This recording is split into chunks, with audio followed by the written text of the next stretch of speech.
Hi everyone, I'm Paul.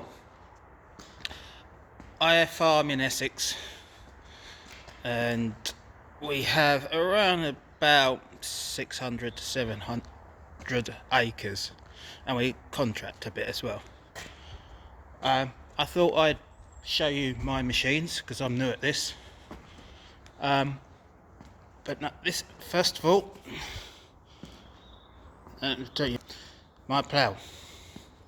5 thorough Cultivation LD 85. I've had this for 4 years now. Yeah, 4 years now, and it's a lovely bit of kit. I might be getting another one, or I might be adding one on. But it's a lovely kit. I've won some ploughing matches with it, so I'm half decent at ploughing. And behind it, we have the Coon 3.5 per harrow, and it's a lovely bit of kit. It's easy to change. The tines on does a lovely job, and I use my John Deere 15195. Get it right, and it pulls it like it's not on the back, and it don't use a lot of power. Then beside it, you got my topper, flout topper, and it does a lovely job, absolutely lovely job. But I have had a few problems, hence why someone can see the belts get hot. So we put some slots so the heat can come up, because I think the belts get so hot and they just rip apart. But apart from that, it's a lovely machine. Then last year I got a Tedder, a Cultivation 8576. It's a lovely bit of kit. It's the first one we've had on the farm, and it folds up weirdly. Whoever's got one of these, let me know, because it just folds up really weird.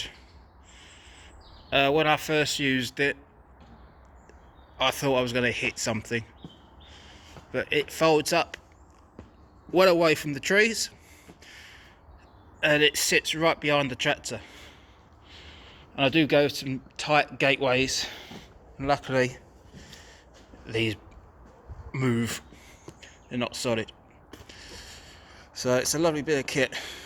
We had a hay bob before this one, so yeah, it's a lovely bit of kit. And behind that, this is 3 years old now, 2 years old, can't remember. Can't remember the name of it. I don't think there's a name on it yet. But this is a lovely bit of kit as well. I think it's 4.5 ton, something like that. I'll have a look in a second. Here it is. As you can see it. Oh yeah, just under 4.5 tons. We had a cousin before this, and that was falling apart.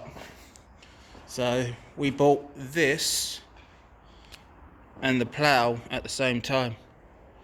So yeah, it's 4 years old then. Don't feel like it. We'll give or take, yeah, 4 years. But it's a lovely bit of kit. And next to it we have the 8-ton corn trailer. We keep this. I know it's small for the combine we have, but we got low barns. It's ideal when you're tipping in a barn. What you can't get bigger trailers in. So yeah, that's why we keep it. We've got a 12-tonner and another 12-tonner, and we're thinking about getting either a 12 or a 14 root trailer, because it'll fit in here nicely. because the sides are low. And we go to the next barn in here. That's from my Toronto drill. We got my fertiliser spreader. Yeah. And it does a nice job. It's very good.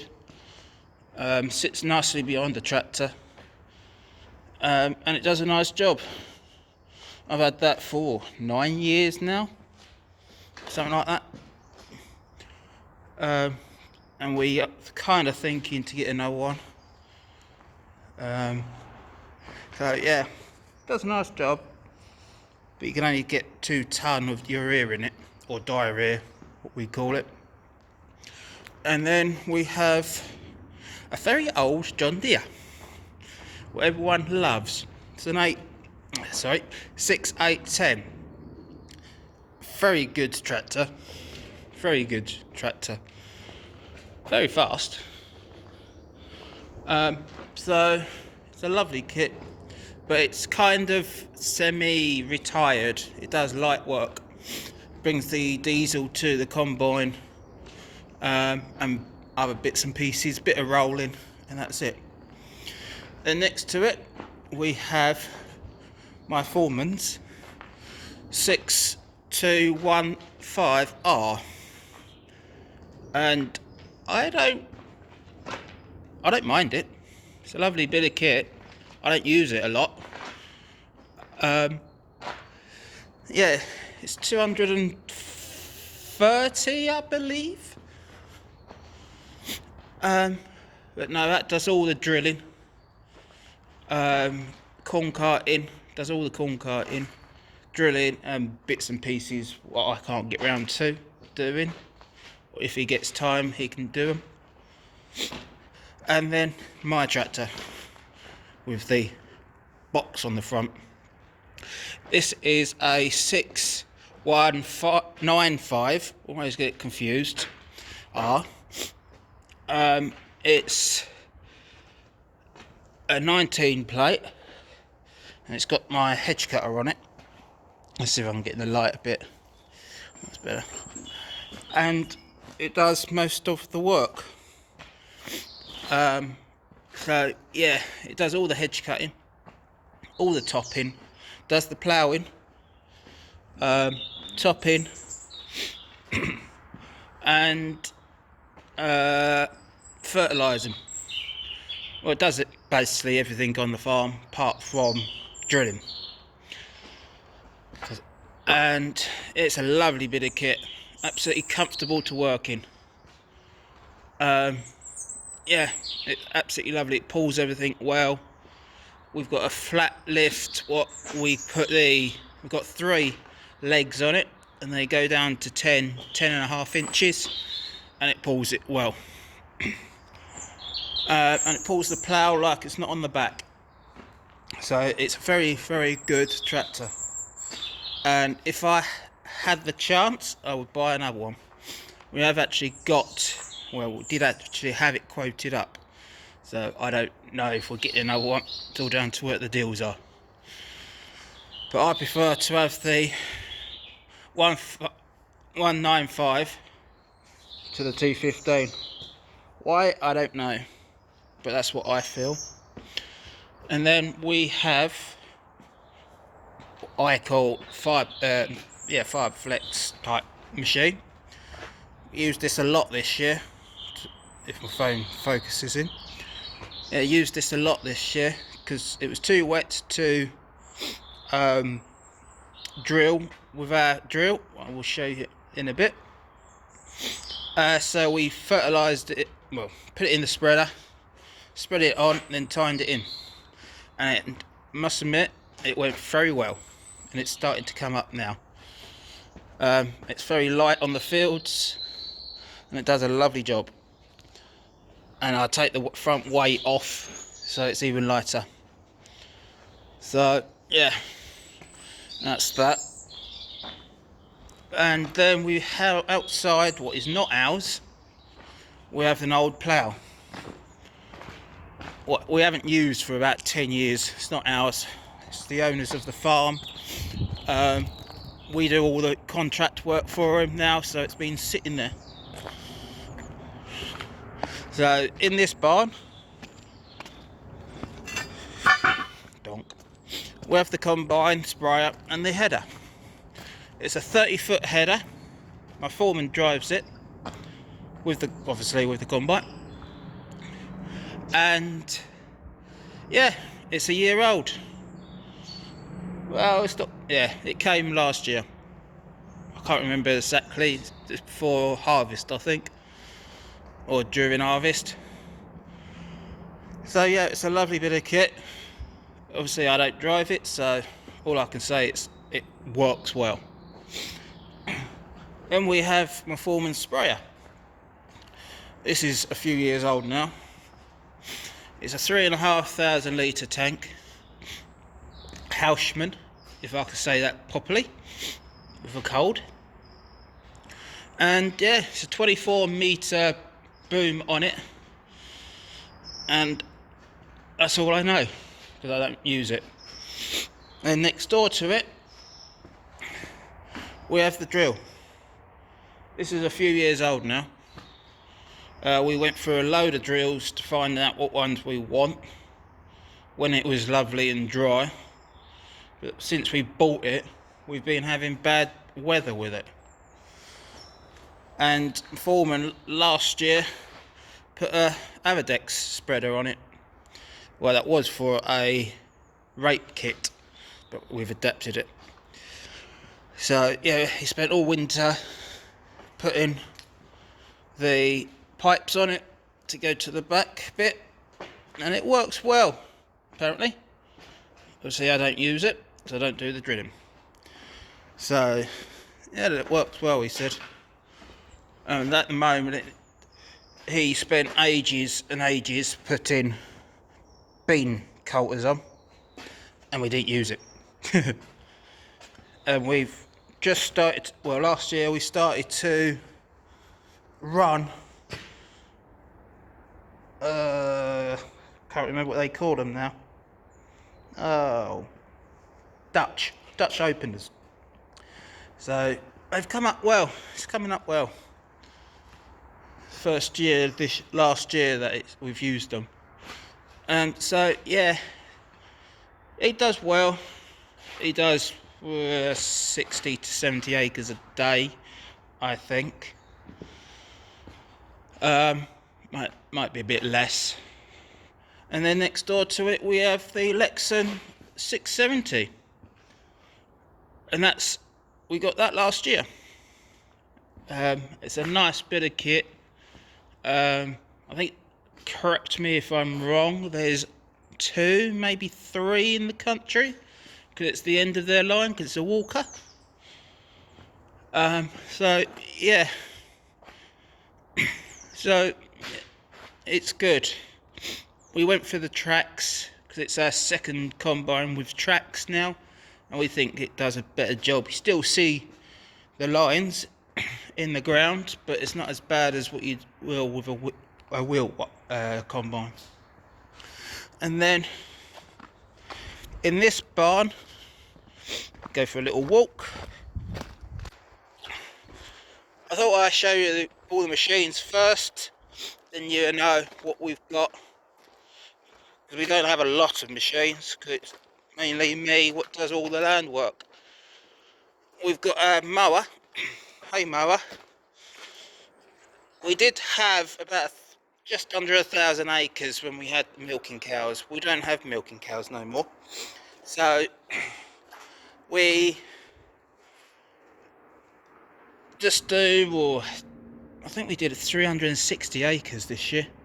It's hay and haylage. So that does a lovely job, absolutely lovely job.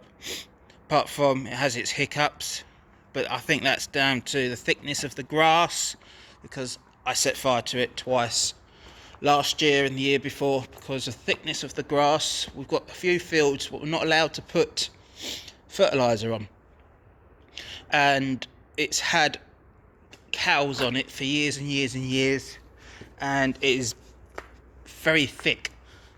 when we come to do it in July. Then behind it is my cultivator. Now, it's a lovely bit of kit, does a good job, but when it's wet, it's no good.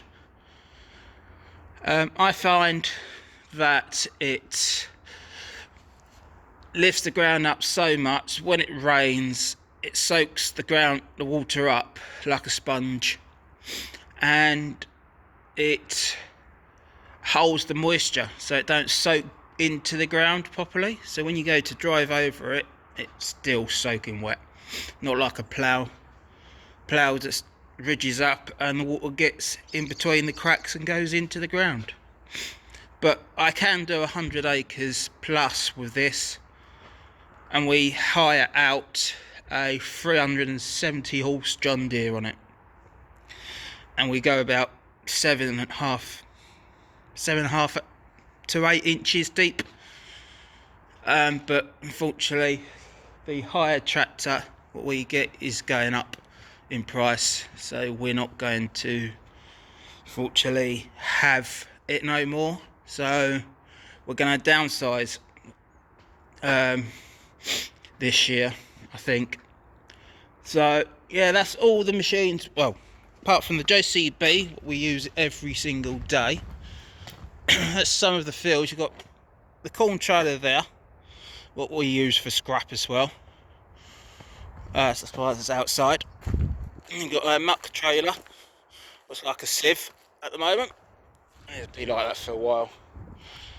And the JCB is over here, and it's a lovely bit of kit. It has its flaws. I don't know if it's this range, but it has its flaws.